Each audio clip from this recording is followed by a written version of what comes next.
de volta com o Band Cidade. E agora é hora da entrevista. Eu recebo aqui no estúdio o presidente do Sindipesca, Gabriel Calzavara. Presidente, boa noite, seja bem-vindo. Boa noite. Presidente, o Rio Grande do Norte, pescadores do Rio Grande do Norte recentemente sofreram um ataque em um barco chinês. Eu queria que o senhor relatasse um pouquinho o que foi de fato que ocorreu nesse ataque promovido por um barco chinês contra um barco aqui do Rio Grande do Norte e quais foram as consequências diretas, presidente? Bom, é importante para situar os telespectadores, mostrar que o ambiente em que ocorreu isso foi no oceano, águas internacionais, né, onde existe todo um universo de legislações, de regulamentações, e o barco estava lá. A agressão que houve foi deliberada, o comandante do barco chinês intencionalmente resolveu afundar o barco brasileiro e partiu para cima, avisando que ia afundar, criando um terror imenso na tripulação. O comandante brasileiro, a princípio, não tinha ideia do que estava acontecendo, mas depois que viu que o barco não voltava e avisava que ia afundar, foi para cima, bateu no barco, fez 6 intervenções novamente. Por sorte, a capacidade do comandante brasileiro, né, e a agilidade do barco fez com que ele conseguisse escapar disto, né, e dessa agressão que tinha levado todo mundo, tinha matado todo mundo. Eram 10 tripulantes que estavam a bordo? 10 tripulantes brasileiros, e acredito que normalmente nesses barcos japoneses desse porte de pesca de atum tem em torno de 20 tripulantes, 22 tripulantes. Agora, um ataque que tem como origem a briga pela pesca, pelo mercado do atum, é isso, presidente? Existe, lembre-se que a gente está falando, repito, de um espaço geopolítico oceânico, onde os estoques são migradores, não pertencem a um país especificamente. O atum busca sua alimentação nas correntes marinhas, então ele passa pelos países, pelas águas dos países e voltam para as águas internacionais. E ali eles são capturados. A bandeira, a nacionalidade do peixe depende da bandeira do barco que vai capturar. Então, no caso do Brasil, o peixe passa a ser brasileiro. Nós, o que fazemos é expandir a fronteira do Brasil, a fronteira do Rio Grande do Norte, para as águas internacionais do Atlântico. Então, existe uma luta hoje entre os países por esse estoque. Você não pode capturar mais do que aquelas 500 mil toneladas. Essas 500 mil toneladas são divididas entre países. E os países costeiros, como o Brasil, os países africanos, têm prioridade nessa pescaria por serem costeiros. Os barcos que não são costeiros, como os chineses, japoneses, espanhóis, que são de outros oceanos, que são do Atlântico Sul, eles têm que dar prioridade, ceder cotas. Como eles já têm um histórico de 30, 40 anos de captura e de tecnologia e são desenvolvidos na pesca, eles não querem abrir mão desse estoque, de parte desse estoque, para os países em desenvolvimento, os países costeiros como o Brasil.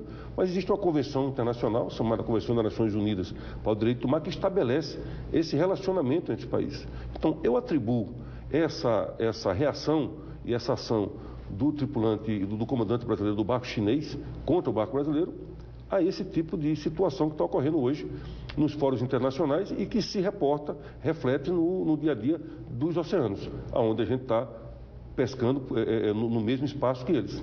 Agora, presidente, é o caso do Itamaraty entrar nesse episódio, até porque os barcos brasileiros, os tripulantes brasileiros continuarão expostos a esse tipo de postura dos chineses, não é, presidente? É muito importante lembrar que o barco brasileiro nas regiões oceânicas, em águas internacionais, é território brasileiro. Então, isso foi uma agressão ao Estado brasileiro, à nação brasileira, não foi a um barco específico. Quando nós olhamos a frota que está pescando lá fora, e tem o direito de pescar e leva a bandeira brasileira, nós estamos, repito, expandindo as fronteiras do Brasil no oceano. Nós saímos das 200 milhas para 1.000 milhas, 2.000 milhas, 3.000 milhas, que é onde a gente pesca. Então, esse barco é um território brasileiro em alto mar. E é nessa perspectiva que o país e as autoridades brasileiras têm que ver essa embarcação. Nós temos todo o apoio da Marinha, como sempre tivemos. Na verdade, nós somos parte da Força Naval Brasileira, a Marinha de Guerra, a Marinha Mercante e as embarcações pesqueiras. Somos nós quem defendemos a costa brasileira, somos nós que estamos presentes no oceano e que fazemos com que o Brasil possa ter algum protagonismo lá. E, nesse momento, é preciso que todos se unam em torno desta bandeira, para proteger um território brasileiro que não está colado na beira da praia, mas que está justamente levando o Brasil para as águas internacionais. Então é nessa perspectiva que a gente está buscando o apoio das autoridades, do Itamaraty, do Ministério das Relações Exteriores, das autoridades de pesca, da Casa Civil da Presidente da República e do Comando da Marinha e do Ministério da Defesa. Presidente, nesse contexto, o Itamaraty já se posicionou? Quais são os instrumentos que o senhor, como presidente do Sindipesca, está tendo para chegar ao Itamaraty e cobrar providências diplomáticas sobre esse episódio? A primeira iniciativa que a gente teve foi procurar a Capitania dos Portos, certo? Procurar o 3º Distrito, que é sediado aqui. Eles vão abrir um inquérito, acompanharam, a gente quer pegar o resultado desse inquérito. Recebemos agora um convite do Ministério Público para participar no dia 13 de uma audiência com o Ministério Público para colocarmos essa questão também. Foi aberto esse espaço e nós fomos convidados para isso, né? E estamos indo agora no dia 18 de dezembro para participar da Comissão de Gestão de Atuns e Afins em Brasília, onde lá o Itamaraty está presente, a Casa Civil da Presidente da República também estará presente, e nós vamos colocar essa situação para eles. Temos hoje, com o novo governo assumindo, né, temos um bom acesso ao pessoal da Marinha, que deverá nos conduzir, também nos apoiar nessa. E vamos fazer uma visita ao comandante da Marinha para externar essa situação para eles. Presidente Gabriel Calzavara, aproveitando a presença do senhor aqui no Band Cidade, queria buscar também uma espécie de cenário. Como se encontra a pesca hoje do Rio Grande do Norte?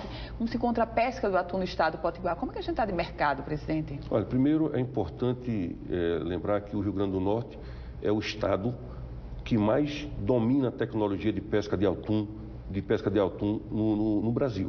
Nós representamos hoje, dos atuns nobres, 85% das exportações desse peixe. Para você ter uma ideia, espetacular. Para você ter uma ideia, nós hasteamos o atum. Os atuns capturados por barcos pelas empresas do Rio Grande do Norte, eles têm um número e ali tem toda a vida do peixe. O dia que foi capturado, que temperatura, que profundidade da água, teor de gordura, frescor, textura, é como se fosse uma garrafa de vinho. Então, qualquer consumidor, em qualquer parte do mundo, que consumir um peixe pescado por uma empresa do Rio Grande do Norte, está comendo aquilo que é de mais excelência no mundo. Isso é uma tecnologia que nós implementamos aqui há mais de 25 anos e o Rio Grande do Norte é referência nisso. Nós somos os melhores do país nessa captura, né? Esse é o ponto. Agora, é necessário realmente que a gente consiga difundir isso dentro do próprio Estado. O próprio Estado não conhece pouco essa realidade. E esse é um dos trabalhos que a gente está querendo fazer à frente do sindicato, divulgar mais essa nossa atividade, né? O que ela representa em termos de geração de emprego, de renda e de divisas, né? Para você ter uma ideia, hoje a maior parte da produção comercializada pelos aeroportos é pescado, né? Já foi muito mais antes. A gente hoje está, 80% das nossas exportações estão sendo feitas pelo aeroporto de Pernambuco e não mais pelo aeroporto de Natal. Presidente? Por causa de problemas de voos, de carência de voos e situações como essa que a gente precisa começar a resolver para ter um suporte maior e fazer com que a gente alavanque e aí, digo, ocupe ainda mais o espaço do Atlântico, né? O Atlântico é a nossa sala de visita. Nós precisamos levantar a cabeça. O Brasil sempre esteve de cabeça baixa para o oceano. Sempre se viu na beira da praia, no limite da beira da praia. Nós precisamos ocupar esse espaço oceânico. Esse espaço geopolítico é importantíssimo, nos aliar com os países africanos e fazer do Atlântico Sul um espaço integrado de desenvolvimento sustentado para nós. Presidente Gabriel Calzavara, alegria recebê-lo aqui. Muito obrigada, presidente. O prazer foi todo meu, agradeço pelo espaço. Muito obrigada. E o Band Cidade vai ficando por aqui. Se você quiser rever essa entrevista, você acessa o politicaemfoco.com, um site especializado na política do Rio Grande do Norte e do Brasil. Sua companhia agora é o Jornal da Band. E a gente volta a se encontrar amanhã, 17h50. Excelente noite para você. Até amanhã.